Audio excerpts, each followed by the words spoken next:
We have some easy and budget-friendly DIYs to share with you all.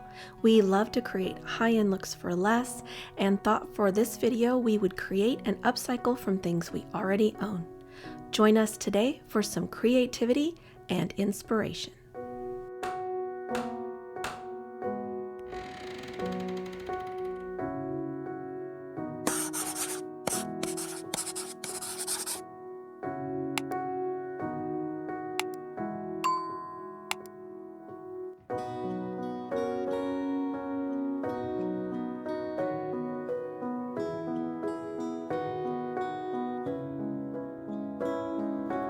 Hello to you all and welcome to the Dauer Diaries, where we do all things home, interior decorating, DIY home decor, and antique, vintage, and thrift shopping.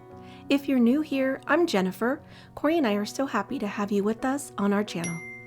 No matter where we are or what we're shopping for, we are always on the lookout for things to transform into something amazing for our home. So instead of going out and buying new items to create with, we decided to look through our existing stash of potential goodies and existing decor to see what we could alter or make to give us that high-end look we love. So let's get to creating. For our first DIY, we are going to create candle holders and decor out of used bottles we've been saving. To begin, you'll need to remove all the labels from the bottles. Now, since we had all these miscellaneous wooden pieces on hand, some we had bought from Amazon for another project, or some we found at thrift stores for just a few dollars, we decided to make our own candle holders. Some of the bottles had corks, so we just used those and added some taper holders to the top, using some wooden rings for embellishment. If you don't want to create your own, you can purchase some from Amazon, and I'll leave a link for some below.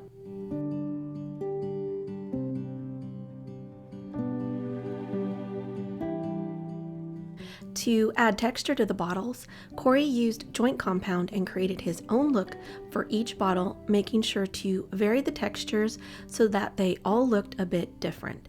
If your bottles are pretty and don't have any markings on them, you could leave them clear glass. They would look very pretty that way. You could even fill them with something like sand and seashells, flower petals, colored marbles. Sky's the limit here. And don't overlook the bottles from your pantry like seasonings, olive oil, salad dressings, anything that has a unique shape. It's best to make sure the compound has completely dried before painting. We allowed them to dry overnight before painting each bottle with an all-in-one paint and primer. We chose the color Fossil, but you can make your bottles any color of your choosing. I would have preferred matte instead of satin, but we didn't have any on hand, so I'll be painting them with some matte paint here in a bit. I like to spray paint first because it gives the color staying power. Otherwise, I've found that acrylic paints tend to chip over time without a base coat. We originally thought we wanted the taper holders to be silver or kind of an aged gunmetal, but after we sprayed them, we just didn't like the look, so we switched to gold. I do like that we added the darker gray first because it gave the gold a more aged appearance. I will be adding some rub and buff later.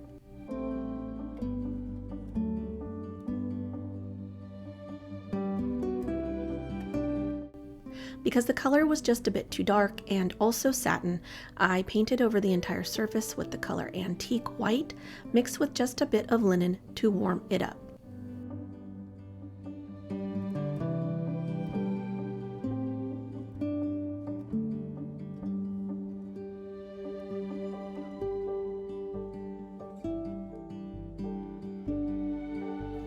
While the bottles were drying, I wanted to age the taper holders with some rub and buff, combining a bit of black with European gold.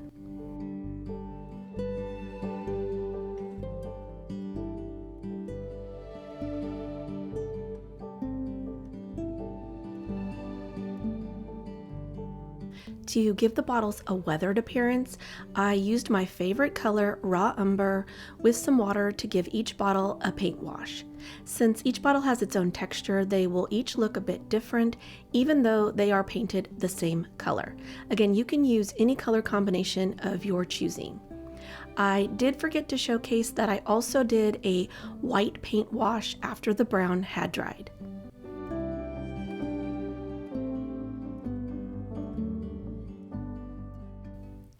Cory did give each bottle a good coat of poly in matte.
I love having multi-purpose decor for our home.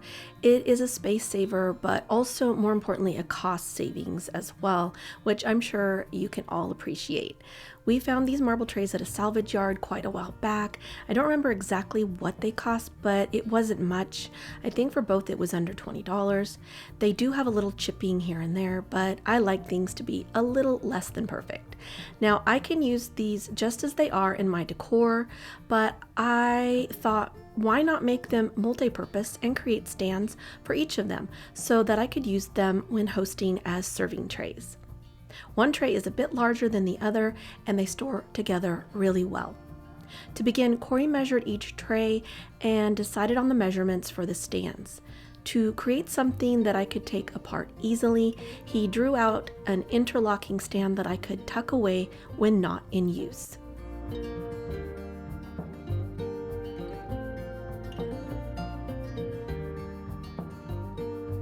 Once he had the right dimensions for the stands, he created a notch in each piece so that they would interlock together in a cross pattern.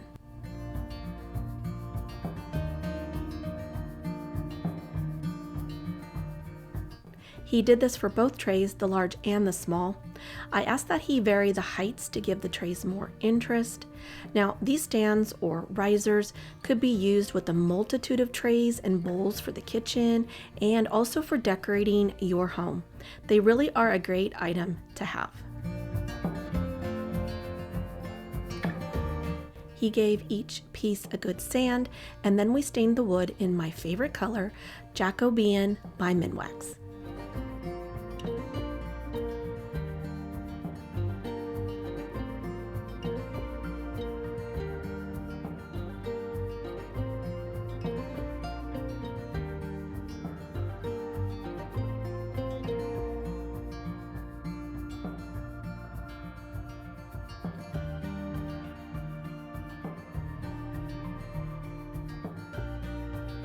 As you can see, the pieces all break down easily and can be stored away when not in use.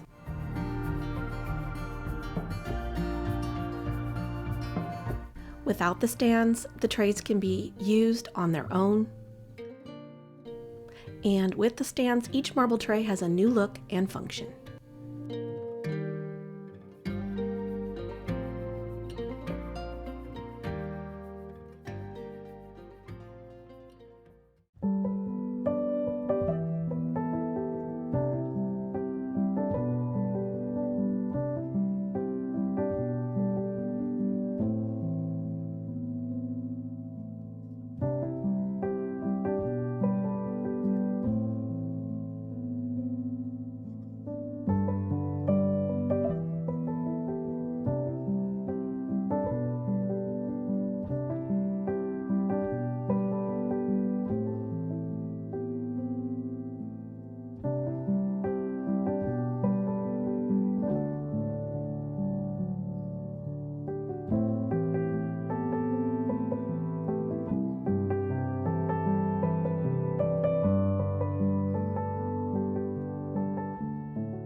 I've had this little statue planner for a while. I purchased it from Hobby Lobby for under $10, but I didn't like the shiny look it had, so I have decided to make it look more like aged stone to fit my decor style.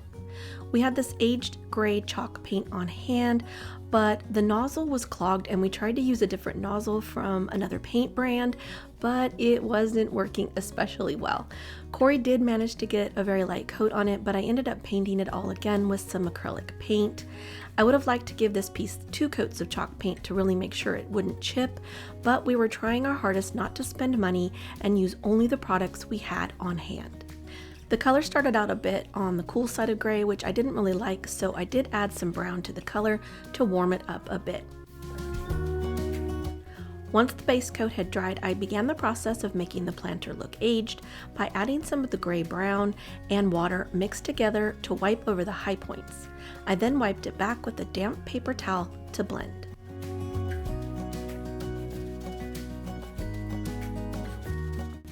I repeated the process until I had the look I was going after. Don't be afraid of messing it up. You can always go over it again with the gray paint.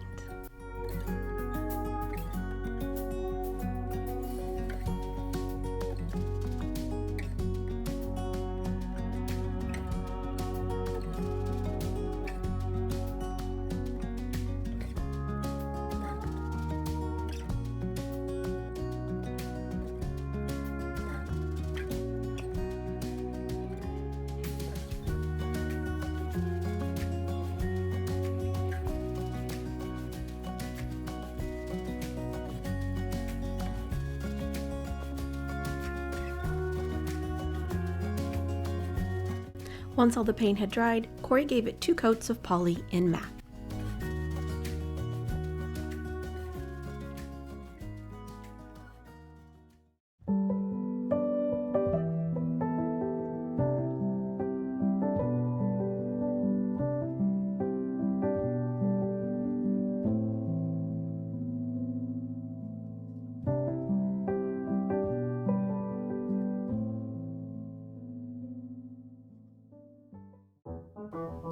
I'm not sure how it happened, but we have a lot of air dry clay on hand and we've never made anything with clay before. I think we had a project in mind for last Christmas, but we never ended up doing it. We have this tub and a box still full of clay. I have been seeing beautiful Ruffle bowls that are decorative on numerous sites, and they're all really pricey, so I thought we could make one. I love pottery, so I really wanted this one to look organic and more like a piece of handmade pottery than a machine-made item from a big box store. Now let me say, since we had never used clay before, it was a learning curve. We had no idea how long it would take to dry out. I would say before trying to paint over clay, make sure you've allowed it to dry for at least a couple of weeks. Cory cut out a template just to give him a guide as to how large the piece needed to be as he rolled out the shape with the clay. He used parchment paper to keep the clay from sticking as he worked. Cory rolled out the shape, working it until he had the desired thickness. The clay instructions said to use a bit of water to help you work the clay into a shape, so Cory had a bowl of water nearby.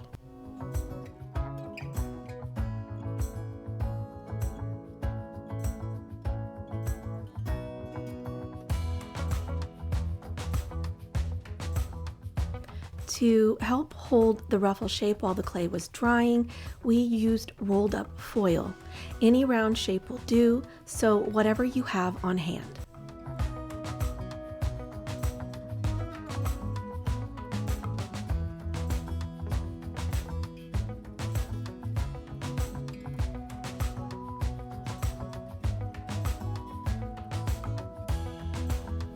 The placement didn't have to be perfect since I really wanted something organic and less uniform.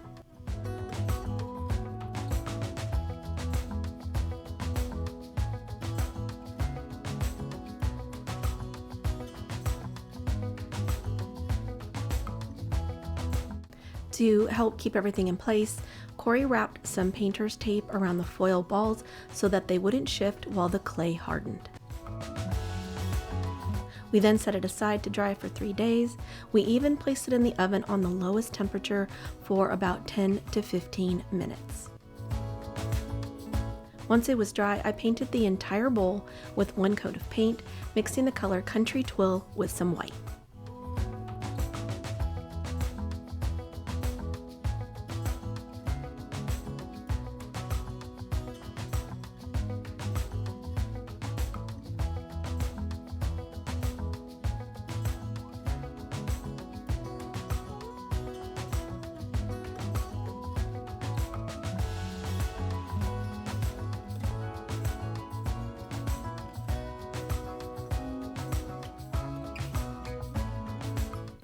Cory then added some aging with the colors raw umber, terracotta, and water.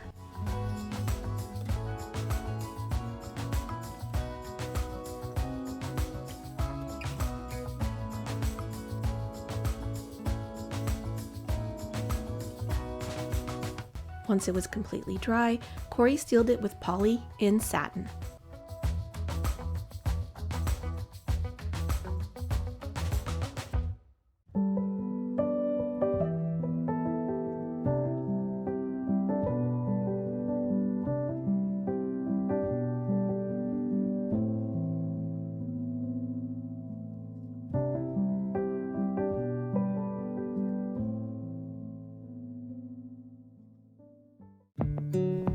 Our next DIY is something that is more of a personal story to Cory and I. When we were out walking our property, the acreage where we will be eventually building our new home, Cory found this chunk of wood.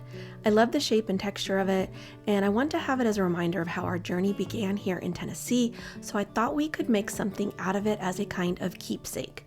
I'm always on the hunt for objects that are sculptural, something organic that looks found, so I thought maybe we could make a stand for the wood. I also wanted it to be used in different ways, so I didn't want it affixed to the stand, but something I could remove and use on its own. We usually have these wood rounds on hand for projects. You can find them at Hobby Lobby or Michael's in their wood section. We also had some wood dowels on hand as well, but I really liked the idea of using this piece of brass we had left over from our blanket ladder Cory made. It's solid brass with no lacquer, which means it will age and patina over time. Cory first began by finding center and drilled out a hole in the base for the brass rod. Be sure you drill out the proper size if you do a project like this so that your rod won't wobble. It should fit snugly in your base. Before gluing into place, Cory made sure everything was level. Cory also used some sawdust and wood glue to stabilize the rod at the opening in the base. Cory also drilled a hole in the chunk of wood to allow it to sit on the base. Again, I didn't want it to be glued on, although it could be secured that way, but I wanted to be able to use it on top of books as a decorative object as well. That way I could get more use out of it. Now to highlight the pretty wood, Cory gave a bit of sanding and then finished it off with poly and matte to bring out the dimension in the texture and color. We also stained the base in Jacobean. I truly love that we have this keepsake to remind us of our journey, so always be on the lookout in nature for something you can transform.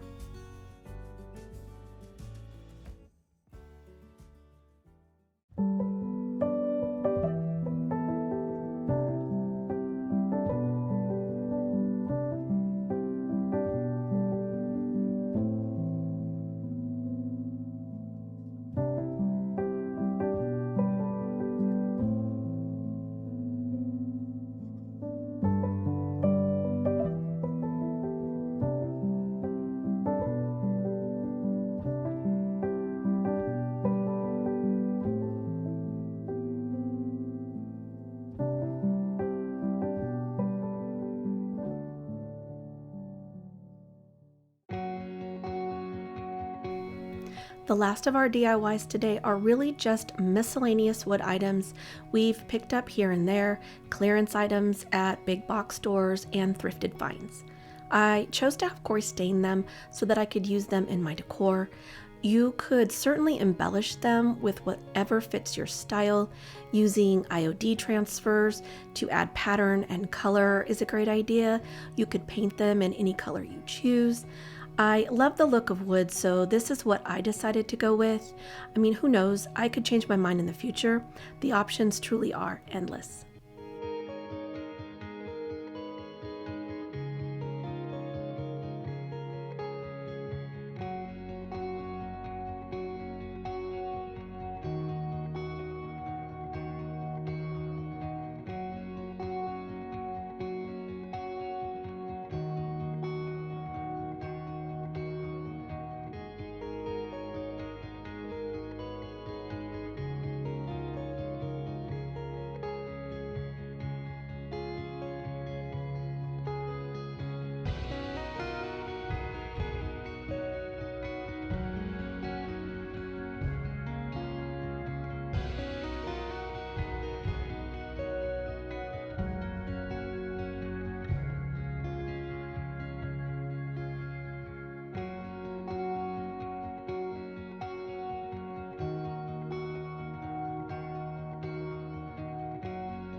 Thank you all so much for watching. We hope you found some inspiration today. If you enjoyed this video, please do give it a thumbs up and share it with someone you know. If you're new to our channel, please consider subscribing and joining our YouTube community. And if you do subscribe, don't forget to turn on that bell notification so you won't miss any of our future content. We would truly love to have you here with us. To those of you who come back and join us week after week, we cannot thank you enough for all your support, kindness, and for making our journey here on YouTube such an enjoyable experience. Our community here has truly become so important to us, and we want you to know you are all appreciated. Let us know in the comments which project or projects were your favorite today. We want to wish you all an amazing week ahead, and we'll see you all very soon in the next one. Bye for now.